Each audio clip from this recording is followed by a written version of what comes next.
I'm fucking tired. But I took a nap and that was cool.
Huh. This film is setting up to be one of real mature emotion, dealing with death, the existentialism of what to do with one's temporary time in life, and what truly matters in the world. However, while I do still feel that the story has a lot of potential to run with, I feel the studio accidentally created a bit of a double meaning by including the Inside Out shout-out here too. Just because its character designs of the soul feel awfully samey to Inside Out, and I don't think that's a good thing, and I feel this on multiple levels. On the one hand, I feel I and a lot of other people are getting a little tired of that samey Pixar-y design. Part of the true charm that comes from Pixar's lineup of films is the intense diversity in style between each one. One day we're exploring the plastic realm of the toys in our bedroom, just switching it up to the furry armada of monsters in our bedroom. Sometimes we see humans in a nice looking form, and that can always translate well, if it is simply reality with a little Pixar-y twang. And other times we're morphing into fairy-like designs with more abstract concepts and characters. And now that we're tackling diversity in a much more realer sense, to turn back into something more diluted down and similar to what we've seen before, it still seems Pixar-y, but it loses something of the charm that comes with that labeling. And though we've only really seen it once before, and maybe the performance is a little put onwards, it gets tiring real quick. And that's not good. But also, and this is a pretty big point to mention here, this is the first time that Pixar has properly delved into making a film entirely focused on African American characters. It's an opportunity to show the world in a whole new perspective with some interesting introductions of culture and representation to be shown. But then surely, no later than 20 minutes in, at most, the whole concept is tarnished for a more generic and broader type of character design. And I may be entirely wrong here. This film could still end up being a masterpiece of a film. I truly hope that it does, and there's plenty of ways this problem can be worked around. Maybe the story has us constantly switching between the spectrum design of the soul world and the real world, either through him traversing through both of the realms somehow, or simply through an array of flashbacks of who each character was before their souls were separate, or how life is now that Jogar is not conscious.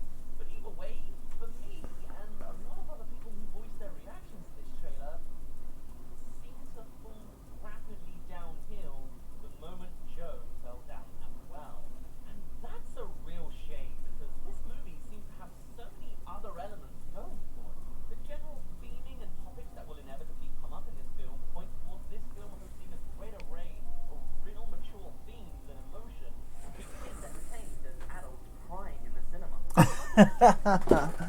No, not in the slightest. I'm just like, I'm in a daze. I just woke up again. I took a little nap. So I'm still just like, what the fuck is real and what is not? I need to take some aspirin because I am getting a headache. No, I laid down for a little while. You're not allowed to sleep on stream. You get in trouble. You'll get in trouble.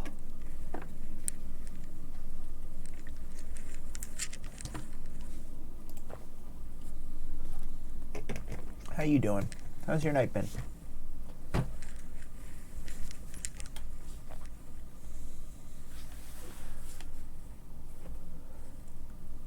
It's been a slow one around here.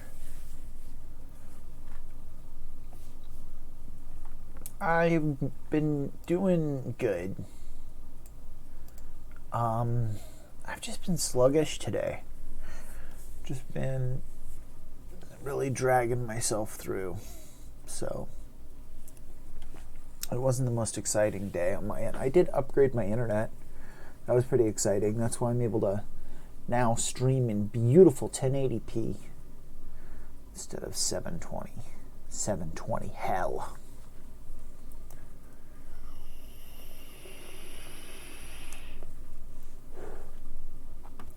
Lézártak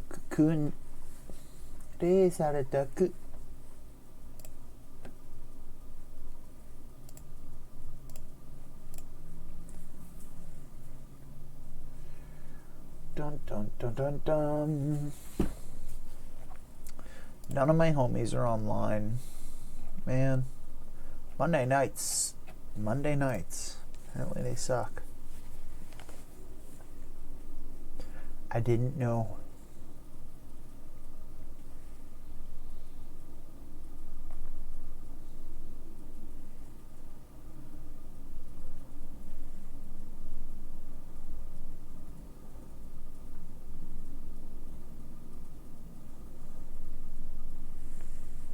Fuck.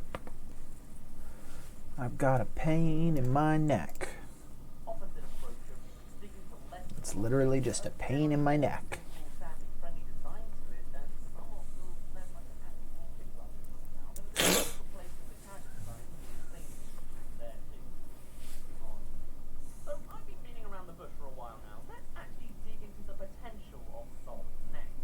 I know I've been pretty negative and really hammering in my concerns with this whole Soul side of things, but looking at the simple themings and directions the story seems to be implying to be explored, sounds like the framework of what could genuinely be yet another one of Pixar's greatest hits. I mean, Coco surprised me, and I'm sure this one can too. So let me start off by describing the synopsis for what we do know that Just watching shit about the new Pixar movies coming out. Joe Gardner is a middle school music teacher who has long dreamed of performing jazz music on stage and finally gets a chance after impressing other jazz musicians during an opening act at the Half Note Club.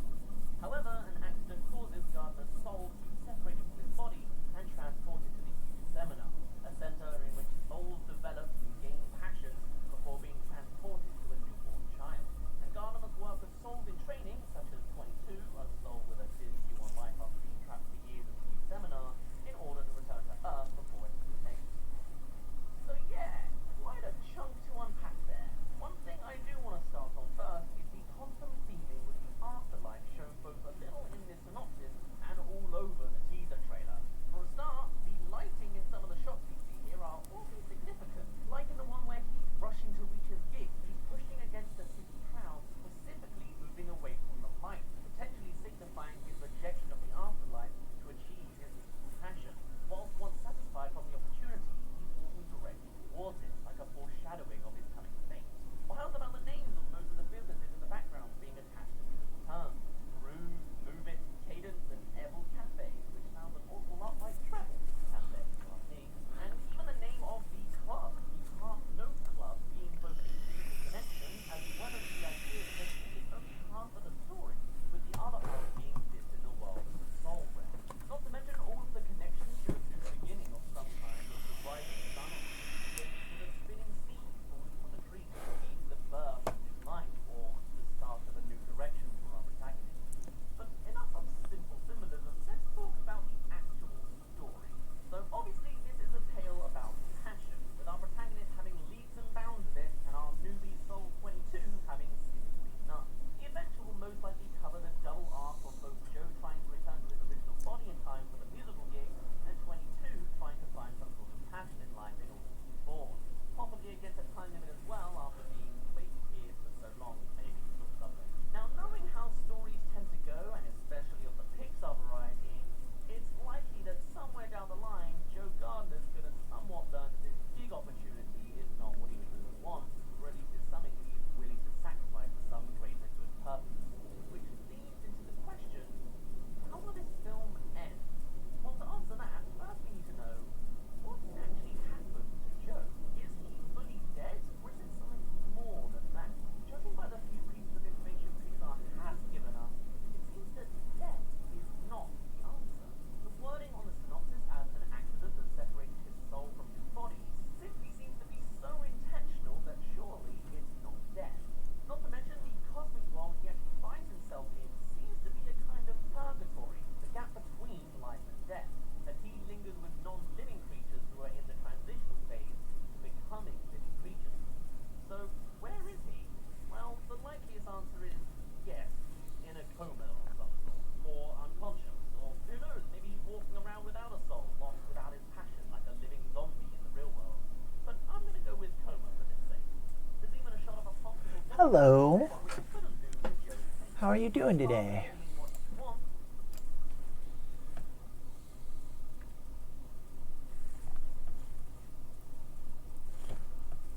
not bad.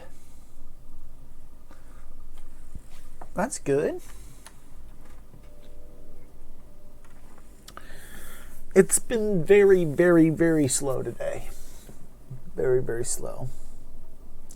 Not a lot of people online, especially like not a lot of people who are my usual followers or whatever. So it's just been spending a lot of time in an empty room, watching shit on YouTube, catching up on Mr. Robot. But that's why you got to put in, hours. You got to put in hours during those times, because that's how you reach out to people who do have those times free. People who work on the weekends and then they have Monday, Tuesday off and stuff like that. So it's worth it to stream for a while when I usually don't. But at the same time, it's also rough and kind of depressing, because then you're like, oh, fuck, I'm alone. I had a few friends on with me earlier, and you're stuck in this kind of weird limbo when you're streaming, where you're like, I can kind of do stuff, but I kind of got to keep an ear and eye open for if someone joins my room, so that way I can, talk to them, especially with just chatting. If I was streaming a particular game, then it would kind of make sense to, focus on that game, but I don't.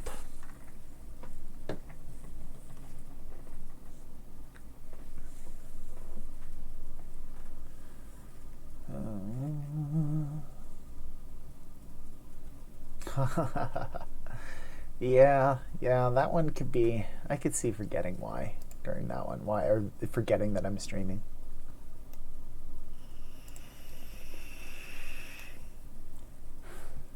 I've done a few sessions with Photoshop open or whatever in the middle of a stream, and yeah. Someone got really upset with me last night because I was talking to someone on Discord, and I wasn't checking my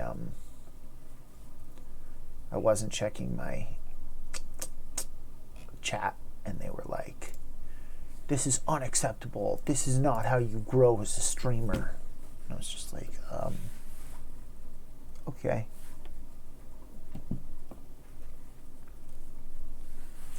This one is tobacco stuffs. This one is weed stuffs. So I got both going on over here. God, I am right on the edge of a migraine. Oh, I don't want it. I don't want it.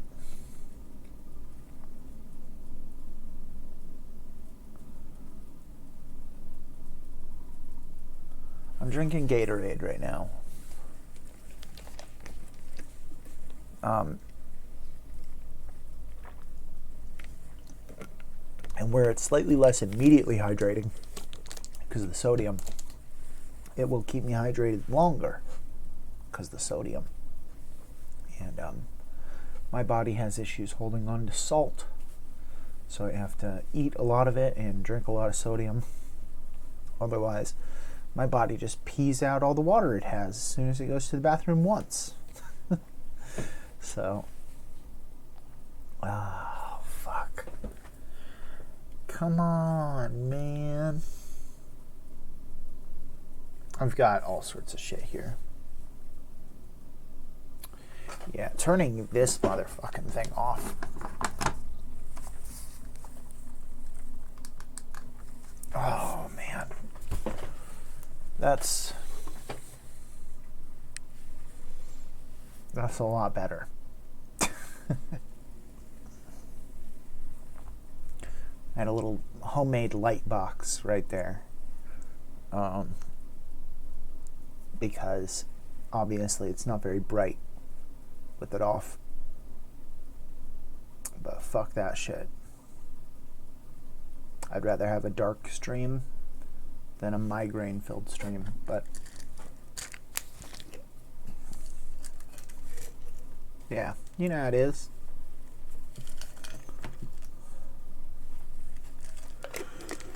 I have some tramadol. I can take that. And everything will be okay.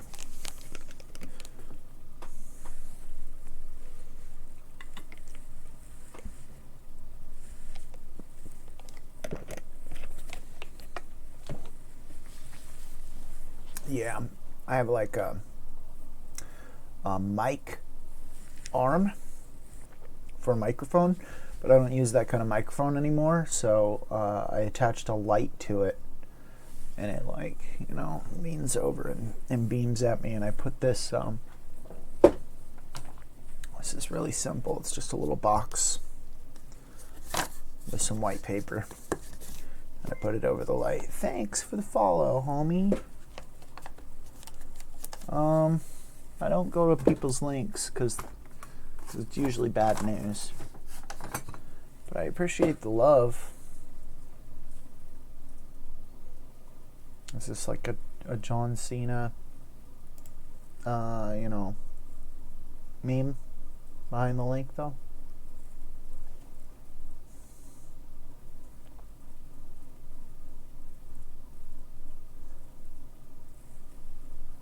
Yeah. Let's see, I'm a good guy, but on Halloween something.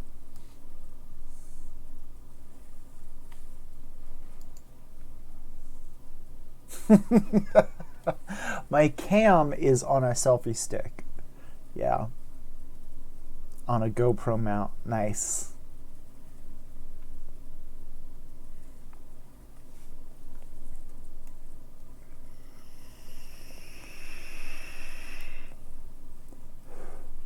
It's funny the things I have spent money on. Like, I mean, I've obviously got like a very expensive piece of computer electronic equipment, but then it's like, oh, $5 piece of metal strapped with duct tape attached to a light bulb.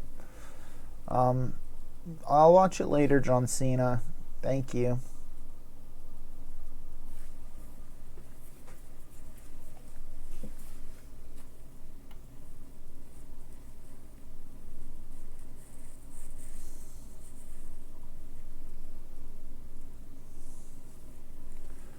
Where's my thing? There it is. Come on. Well, then it's going to be never, John Cena. It's going to be never. Because I am on the verge of migraine and I really don't feel like watching some meme ass shit.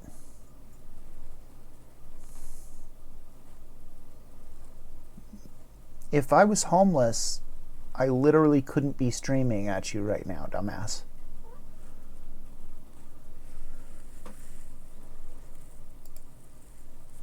You're a fucking idiot.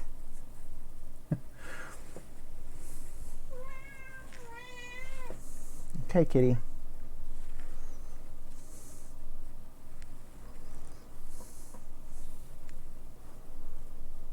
Enough.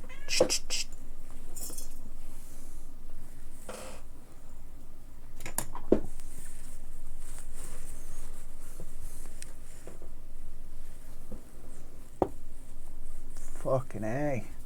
I'm feeling a little bit less strained back there, which is nice.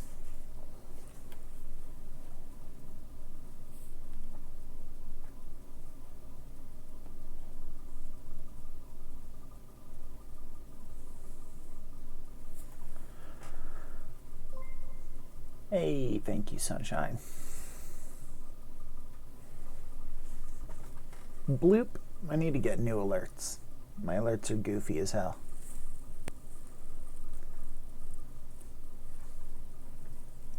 So many things to do and keep track of. What do I want to listen to?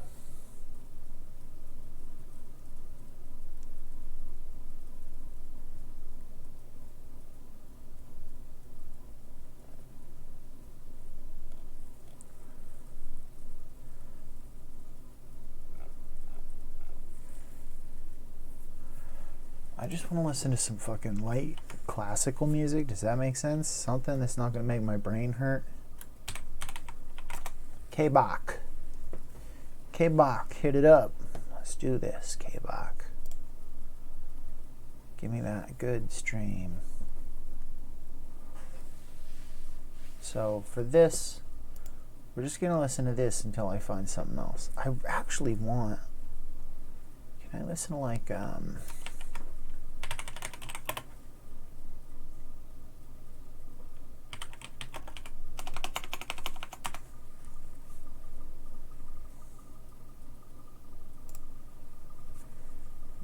lo-fi playlist.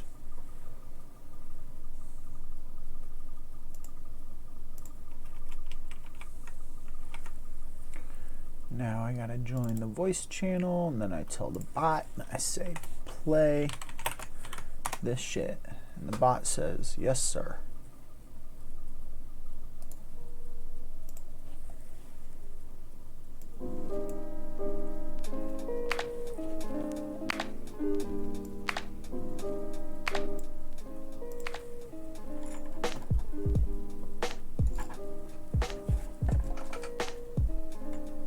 This is in my Discord group thing, but I need to get a bot set up that like connects the two, as far as like music and Discord and Twitch.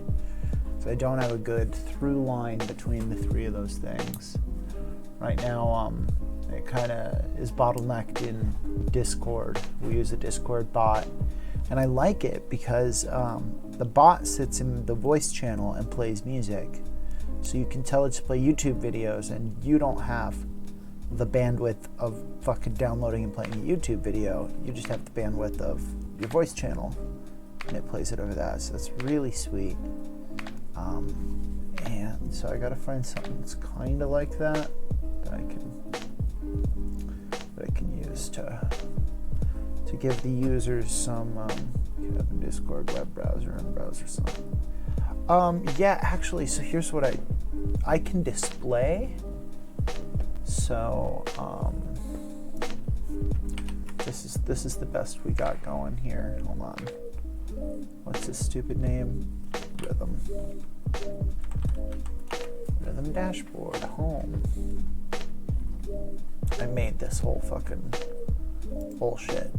So once I get this open, then I open it as its own window, and then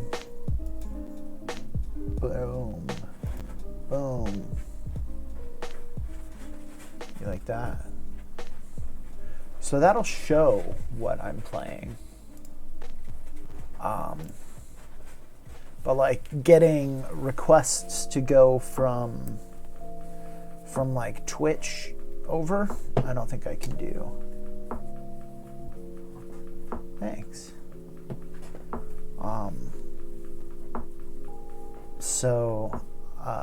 But at the same time, it not being connected does technically advertise join the Discord to request songs. So it might get more people in my Discord, which is good because those are like permanent friends who can't escape you.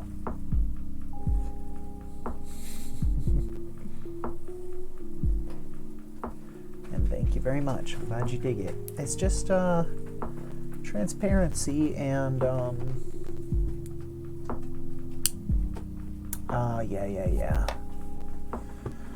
yeah, I'm not using Streamlabs' built-in system for that.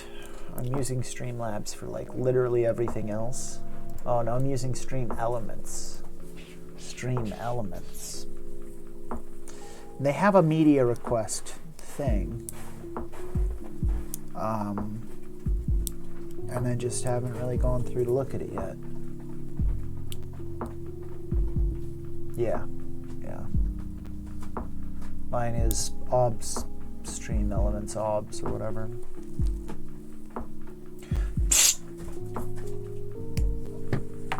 My cat loves to just scratch at the walls of her cat box for like 5-10 minutes at a time. So you you gotta manually eject her with a noise, or she'll just get trapped doing that forever. It's like an OCD thing.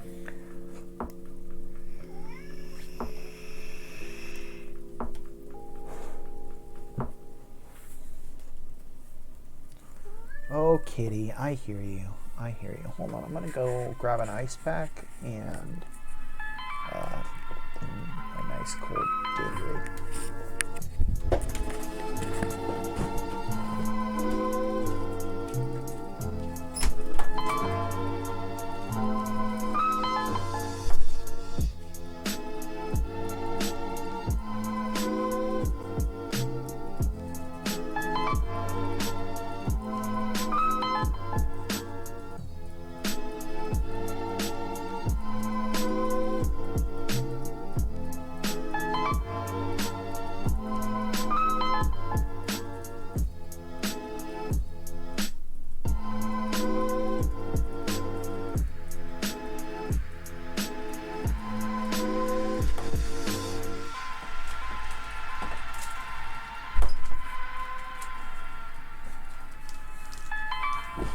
You say she wants love, but you don't understand.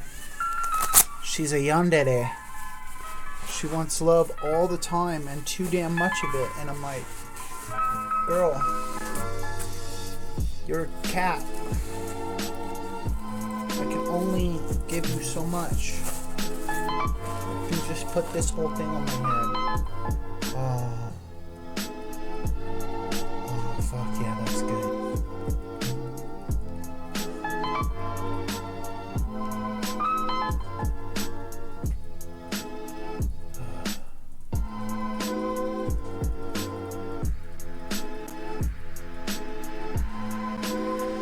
And sleep, because when I want to pet her, when I'm like, yeah, I have a cat, it would be fun if I got to pet her every now and then I go and I pet her when she's sleeping, she gets all fucking pissed off and hits me.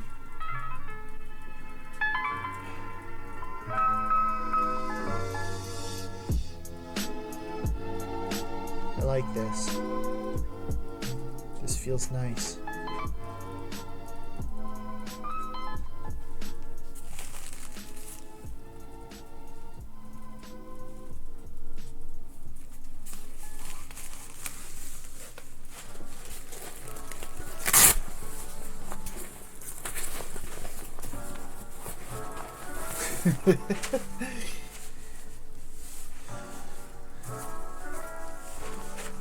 At this point in time, you know,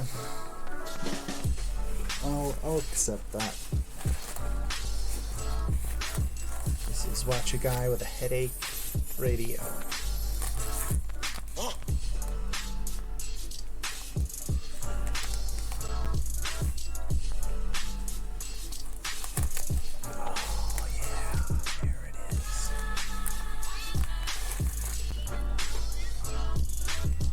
What YouTube videos to watch next?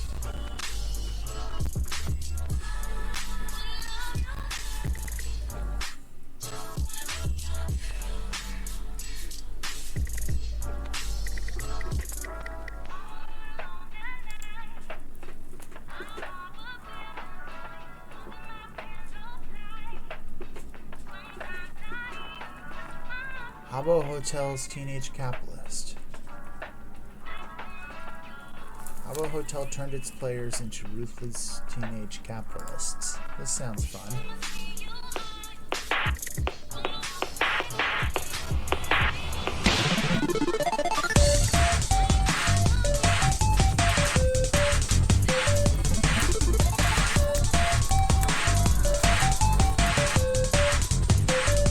It's really energetic music.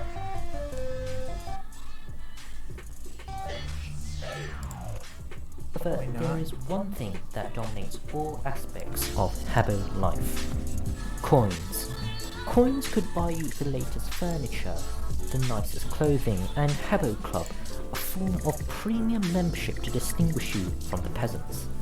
The issue with coins is that they can't be obtained through normal gameplay. You have to buy them with real life money. This means that coins have actual monetary value, and some players have sold their virtual currency for thousands of dollars.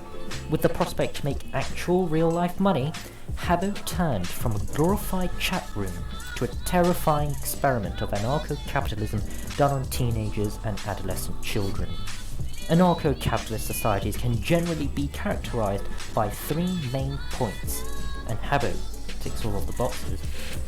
1. Anarcho-capitalist societies are anarchies, which means that there is no central government control. In 2012, Habbo employed 225 moderators worldwide. Now there are 0 moderators. All of them have been replaced by artificial intelligence, which only serves to censor bad words. The lack of any real moderation has led to the proliferation of scams and illegal casinos throughout the hotel. The second characteristic of anarcho-capitalist societies is capitalism, which by definition means that trade and industries within society is controlled by private owners for profit rather than the state. Habbo is defined by capitalism. Coins will never be given out by Habbo unless they are purchased. Trading is a key aspect within the game, and it isn't regulated or moderated. And finally, the last characteristic of anarcho-capitalist societies is that they are a mecca for paedophiles.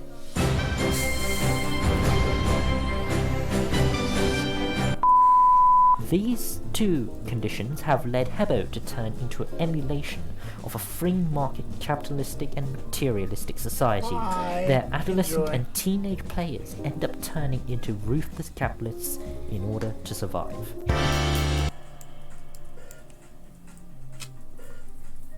New players who join Habbo Hotel start off with 0 coins. The only way for players to get coins are to either pay for them or to get them from someone else. Giveaways are the breadline of Habbo.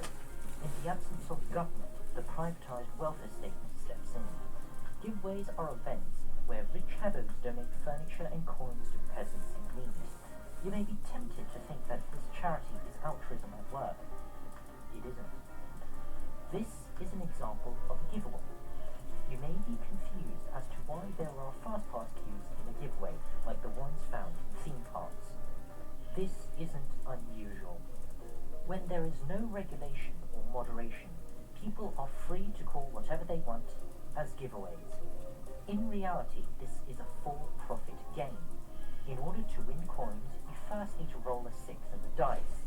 Next, you need to teleport to one of these green areas, which you have a 33.3% chance of doing.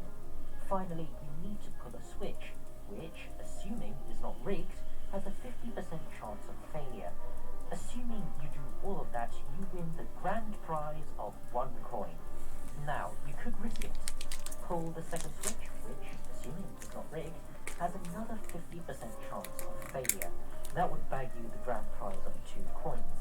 Crunching the numbers, you only have a 2.78% chance of winning 1 coin. The chance of winning the jackpot of 50 coins? That's a 0.022% chance. Now remember that I mentioned Fast Pass earlier. In these types of quote-unquote giveaways, the owner usually sells a Fast Pass, which allows you to skip the long peasant queue and gives you slightly more favourable odds. But like a casino, these odds are stacked against you, and chances are you will not make your money back. And once the owner sells enough Fast Passes for the day, they shut down the giveaway, and they open a new one under a new name. We have to buy a new Fast Pass. No refund given. But those aren't the only types of giveaways. There are other forms, such as radio giveaways, where players are forced to listen to a radio operated by a fan site. Hello everyone, this is DJ Danny, and this is HaberQuest.com. So I have like 20 more minutes of my show left. Let me check the quest line really fast. No requests and no new likers. If you guys can hit that heart button, I would appreciate it so much. If you guys can shout out on air. HaberQuests are higher. The DJ periodically tells the viewers the special key word that is required before you can collect your duck or whatever the DJ feels like giving to you. This, of course, boosts traffic for the fan site, so they're earning money too. Real life money, that is. Then there are Leavers giveaways. Leavers giveaways are run by rich habos who are no longer interested in the game. These type of giveaways usually attract the most attention, and these habos could be extremely generous. Or they could be trolls. In the absence of moderation, there's nothing you can do about it. Okay. Corporations dominate. Let's see. What story should I tell you? What story should I tell you?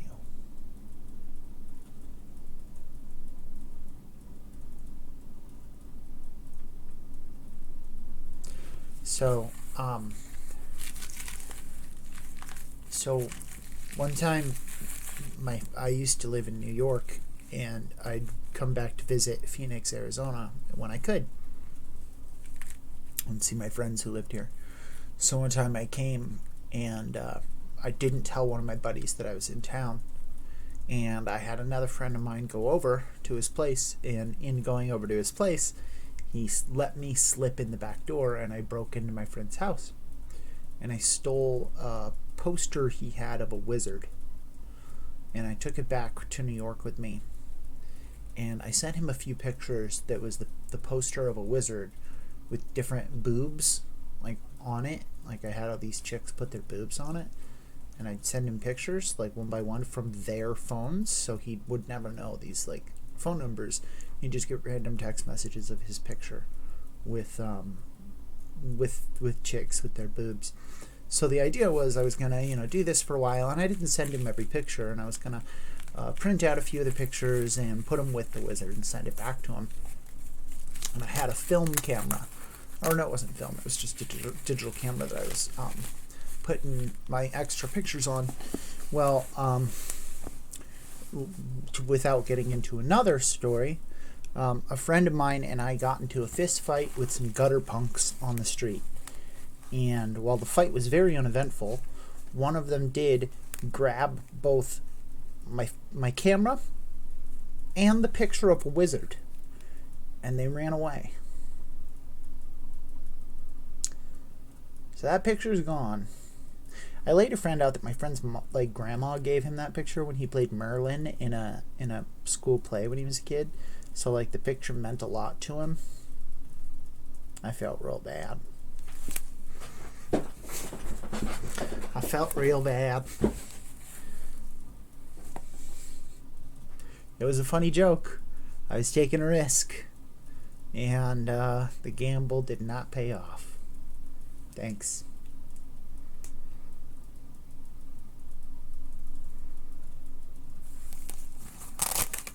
This is an ice pack. I'm trying desperately to not have a migraine headache.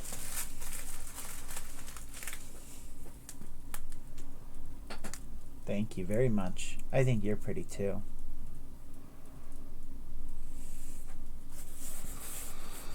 I appreciate it. It helps. It helps with the depression, Sometimes you just want to be told that you're a pretty girl, and that's all. Sometimes life gets hard and you're just like, but am I pretty though?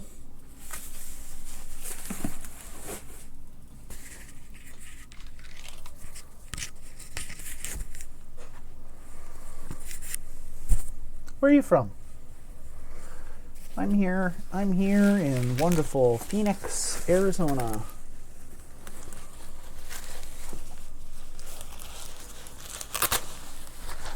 And it's supposed to gonna rain. Let's check that. Let's see what the forecast is starting to look like. I go to arthritis.org, living with arthritis. I have a medical condition, and rainy days are real. Oh, fuck yeah. The humidity's up to 31%. Barometer's slowly falling. Here we go. Oh, so you're used to some bullshit ass weather like I am then. Some super hot ass bullshit.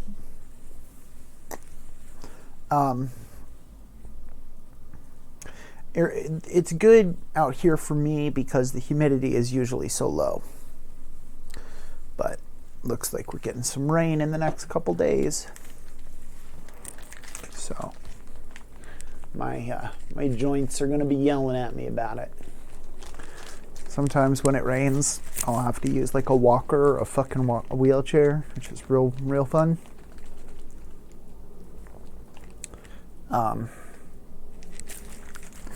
You have anything you had to do today? Do you have to work or do you have to go to school or whatever?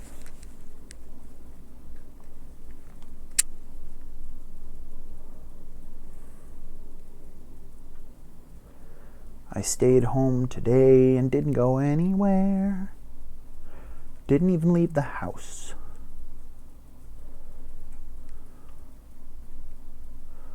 Ah, I see. So, then you too must fight an endless battle against the depression of loneliness. Yes, our true enemy. Loneliness.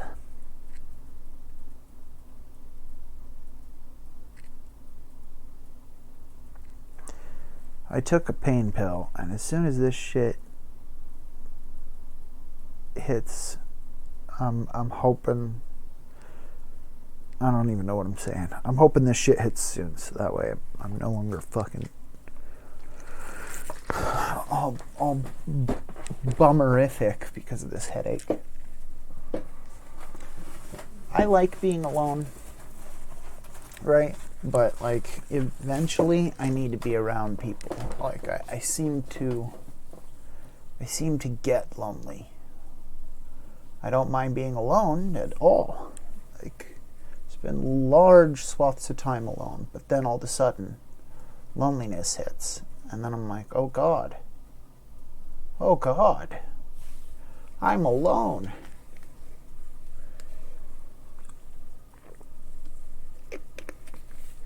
Like more and more I'm like, where am I going to meet my next girlfriend? I don't go anywhere. Maybe I'll meet her on Twitch.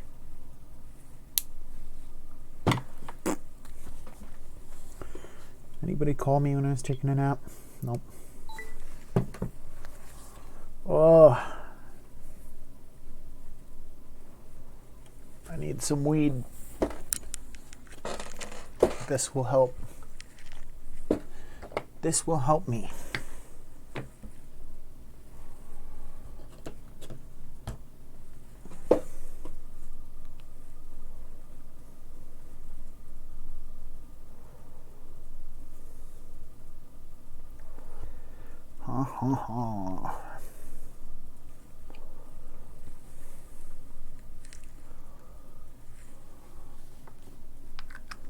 Oh, I see.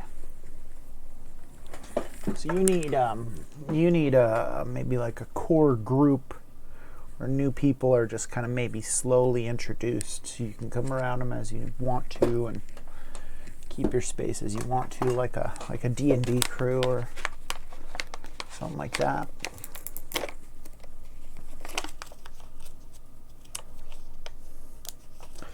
I get real excited about meeting new people, but then I get real disappointed when none of those people bring me any happiness. I'm like, wait, I spent all night out meeting new people. Why am I still miserable? But I have depression. You know, I have issues with that. So that's a constant battle. I mean, if you don't have that demon, then cool. Because then you don't have to worry about that shit.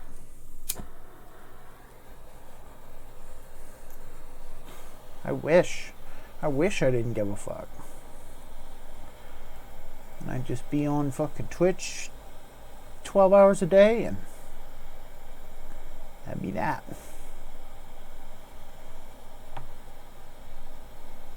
I start to lose my shit. I've got Tinder. Tinder's depressing as all hell.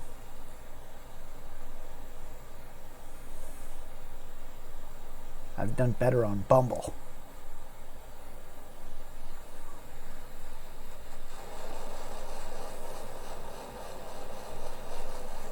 There's many people who have and do, and that's kind of the hours you got to put in if you want to get anywhere in the beginning. I've streamed for nearly 12 hours today.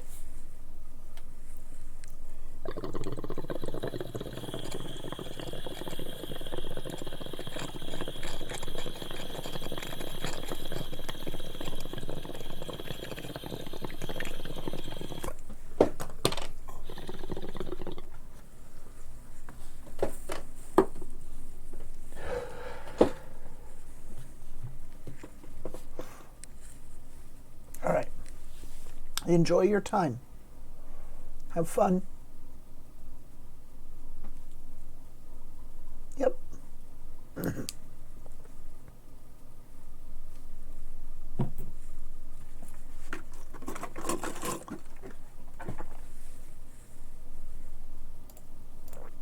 Habbo Hotel. They have a special name, agency. In return for working for their corporation, you get paid coins. The amount each agency pays differs depending on pay policy. And like corporations in real life, agencies have tried to attract players in many ways.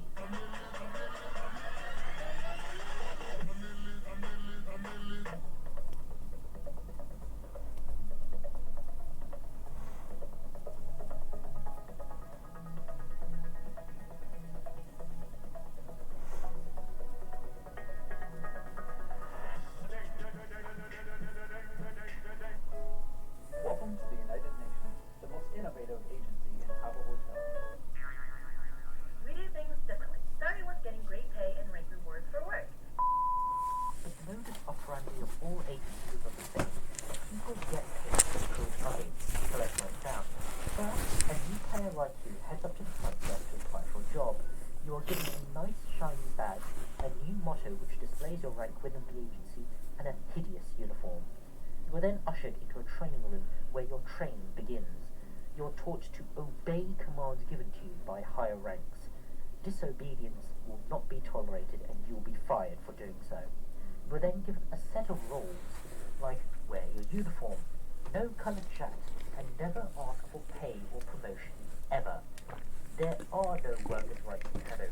There are no trade unions in Habbo. There is no safety net or employment protection in Habbo. You are told to comply and be sacked. After that, you are taught how to hire new people and work the front desk. Help others in their careers and same way someone started yours. After that, indoctrination session, you are told to begin to recruit new people. As you start pouring hours into working, you begin to be promoted into higher ranks. Higher ranks give you privileges, like working in easier jobs like security or training, or the privilege to stop wearing that hideous uniform, or to be able to use coloured chat. This system of promotions ends up cementing your loyalty to the agency and make you spend even more hours in it. Wages can be meagre. Agencies usually advertise to pay £1 an hour or 71 coins a week, but in reality the peasants only get paid 1 coin an hour, and pay is only given at certain designated pay times. After getting paid, you are told to continue working and are threatened to get pay bans if you don't follow their pay policy. With such low wages, people begin to work in agencies for hours to even get enough coins or some decent furniture for their rooms. Habbo no longer becomes a game. Instead, it becomes a medium for your daily commute to work in an agency that pays you little and demands your obedience. But of course, pay is still pay. 1 coin an hour may seem little, but if you're the owner of an agency, having an agency staffed by dozens of workers on minimum wage can still be taxing. So how do agencies make money? The answer lies in power. The obedience demanded by corporations on its workers are no accident. People enjoy telling others what to do. Agencies run on a very simple hierarchical structure, where the owners boss around the directors, who boss around the managers, who boss around the peasants. Rich Habbos are willing to pay thousands of coins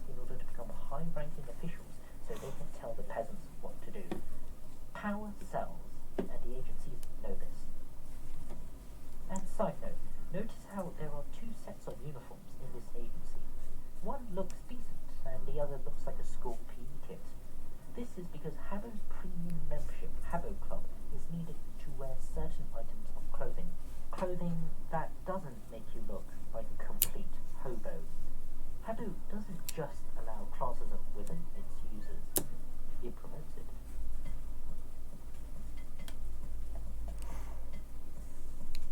Gambling used to be legal in Habbo. Casinos were a commonplace feature of the game. Pre-2014, the Habbo economy flourished. Rare items were being traded at high prices, which were used to decorate lavish casinos. Then the Danish Ministry of Taxation caught on and told Habbo to stop letting minors spend real-life money on coins to gamble them away, because child gambling is illegal. This prompted Habbo to not only ban gambling, but shut down Habbo's largest casinos and banned their owners. This single event has been attributed to Habbo's decline. The gambling ban led to the crashing of the stock market. Values of rare items plummeted as they turned out to be pretty much useless for anything other than decorating casinos, and this hit Habbo hard. Revenues from coin sales dropped, and Habbo ended up having to lay off their staff, leading to anarchy. But with the sacking of moderators, the underground casinos rose. People began to gamble the same way they did back in 2014. But with the gambling ban, Habbo instituted certain restrictions. You could no longer place more than 3 dice in a room. So people came up with ingenious solutions to overcome this ban. In the past, people played blackjack and poker with a set of 5 dice, but it's possible to adapt the game so it only requires 3. Furthermore, you could set it so that the room only has 3 dice, and that the dealers of the casino would simply share the dice around. Another solution people came up with was wired. Wired furniture was the redstone of Habbo. Wired took an input, and if certain conditions were met, gave an output. This allowed players to program things in their room and make impressive things such as automatic games. People used wired to make random number generators which acted as dice. These pseudo-dice allowed casino owners to circumvent the dice ban. However, the issue with wired is that only the owner of the room and those with special permissions granted by the owner could view its contents. It is possible to rig anything that involves wired. There have been countless stories of opportunistic casino owners rigging their pseudo-dice in their favour. Habbo's casino ban inadvertently led to the explosion of con games and scams. Casinos are still by far the most profitable venture of Habbo Hotel, but not necessarily the way you think it is. Sometimes the admins of Habbo log in. In the absence of moderators, casinos operate in broad daylight, but periodically casinos have been shut down by these admins and got their owners banned. So owning a casino is still a risky venture that few dare risk. Casino owners would sell dealer memberships at a high price, usually for hundreds of coins, if not thousands. Usually owners would sell multiple tiers of memberships, with the dice sharing membership usually incurring a premium fee since in-game dice can't be rigged. Casino owners could sell hundreds of these memberships, and it isn't unusual to hear them earn tens of thousands and hundreds of thousands of coins by selling them. That's equivalent to tens of thousands of US dollars. The risks outweigh the benefits.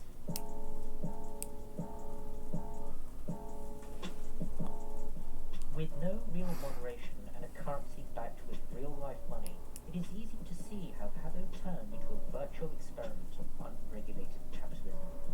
Many players of the game are teenagers, and a sizable proportion of players are adolescent children. Most of them don't have a background in economics, yet the conditions of the game led to the emergence of ruthless capitalist practices. In such a harsh environment, some chose to quit. Others decided to make their own communities, a much fairer one than the one Habbo offers. But that's a story for